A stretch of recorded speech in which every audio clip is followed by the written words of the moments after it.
Well, it is time, mercifully, for Joe Biden's, we would presume, last State of the Union address he will be giving as president. You can see, I think this screenshot perfectly encapsulates this entire thing. You can see the White House tweeting out Biden's State of the Union that's going to be happening tonight. The comments, of course, they're turned off, and you cannot see the dislikes. A lot of people still don't know.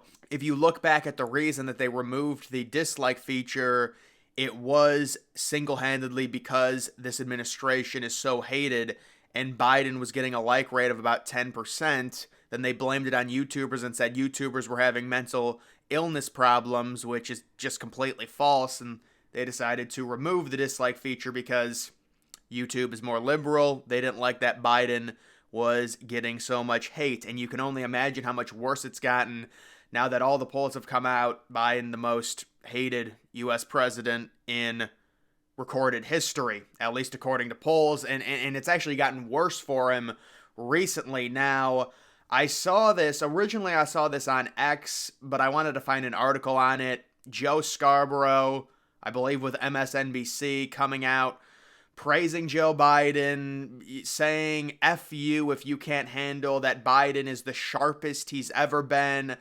This is interesting for a few different reasons. Number one, if you are a Democratic political pundit, Joe Biden, based off of his approval rating, based off of the polls, cannot win this election, right? So you would think that many of these people would come out and say, this guy's ridiculously old, this is a charade, he can barely talk. Can we not get someone younger in to beat Donald Trump? Because don't get me wrong, Donald Trump is still very divisive. He's beatable, of course he is, but if you have someone like Biden who's so historically unlikable, and it's not even just the policies, it's the fact that they're basically treating Americans like they're toddlers. Like, who's going to vote for this guy? He can't talk. This is ridiculous. It's stupid. And that's why so many independents have come out against Biden. But not only that, I think it's more important for people like Joe Scarborough and really anyone politically, all of these pundits, whether it's Fox, CNN, it's like, dude, you just don't matter. Like, nobody cares what you have to say. Your opinion is meaningless. It's just not important. And they come out on their high horse and they're like, I've known Joe Biden for 50 years and this is the sharpest he's ever been. Do they think people just are blind? It's such a dumb charade. You should be coming out and pissed off that Joe Biden is the leader of your party. It's horrible. But they still go with the shtick that Biden is perfectly fine. I did a video talking about how they're trying to compare Biden to Trump. Well, look, if you really want to compare Biden and Trump in terms of their cognitive ability, let's give them both IQ tests and let's record the whole thing. They really don't want to do that. So it's like they want to compare Biden and Trump and say Trump is also compromised, but then they don't want to do a comparison IQ test because they know Biden's IQ at this point is very likely below 80 with how slow his brain is, and just, a lot of those IQ tests, they're based off of quick thinking, solving puzzles, things like that. They're all timed. So it's just ridiculous. And then you can see, again, somehow it's gotten worse for Biden. I believe it's not an all-time low, but it's getting there in terms of his approval rating. And if you're a Democrat and if you're within the Biden administration, having a State of the Union, can it really hurt at this point? I mean, it's already historically bad. Might as well try and do something to improve it, although I don't really think State of the Unions have that much of an effect overall on approval rating. But for Biden, the recent spread, minus 18.5, it's gotten worse. This is a screenshot from the Our Politics liberal cesspool Reddit, and it says, so Trump and Musk are peddling a far-right conspiracy theory that Biden is shipping 320K migrants, you mean illegal immigrants, to vote for him while simultaneously praising Greg Abbott, who's been busing and flying migrants into the country for the past 2 years. So this person is suggesting that a Republican governor is busing illegal immigrants into the United States, and then they're the ones that say, make it make sense. No, Abbott is taking the illegals that are coming in because he doesn't want them. Republicans don't want illegals.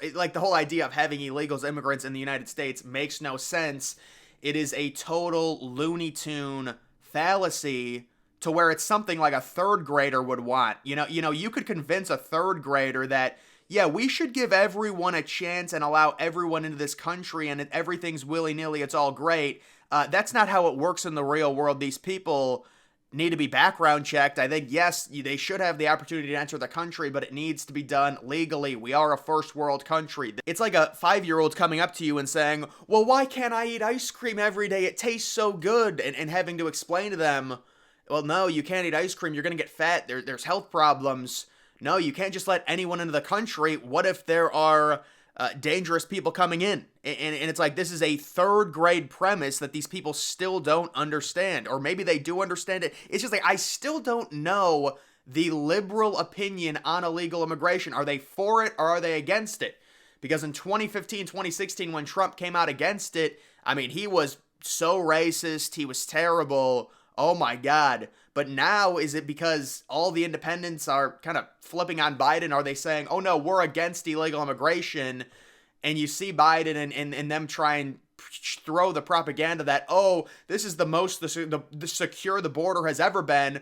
Well, wouldn't that make you, by your own definition, racist? If the border is more secure now, which we know it's not, but let's just say their argument is it's more secure now than it was under Trump. That's the reason you called Trump racist. He didn't want illegal immigrants entering the country. And it's not just Mexicans, by the way. There are a lot of different people from all over the world illegally entering America. And of course, it all kind of gets lost because then you've got liberals saying, well, they can't vote. It's so hard to register, as an illegal. And it all kind of gets lost in the mail. How many of these people are actually voting? Either way, you can see Biden, security fence in place around U.S. Capitol ahead of the State of the Union. This has got to be the most ironic, fence, just if you understand politics. The idea that you would, I'm not going to get into this, but I'm sure liberals would love to make Biden a martyr at this point, just because of how unliked he is. It's just so, I can't really talk about it because it's just ironic. The idea that you need to protect Biden. Oh my God, his negative 19 approval rating, the fact that he's losing to Trump in every swing state. Yeah, it's just funny to me.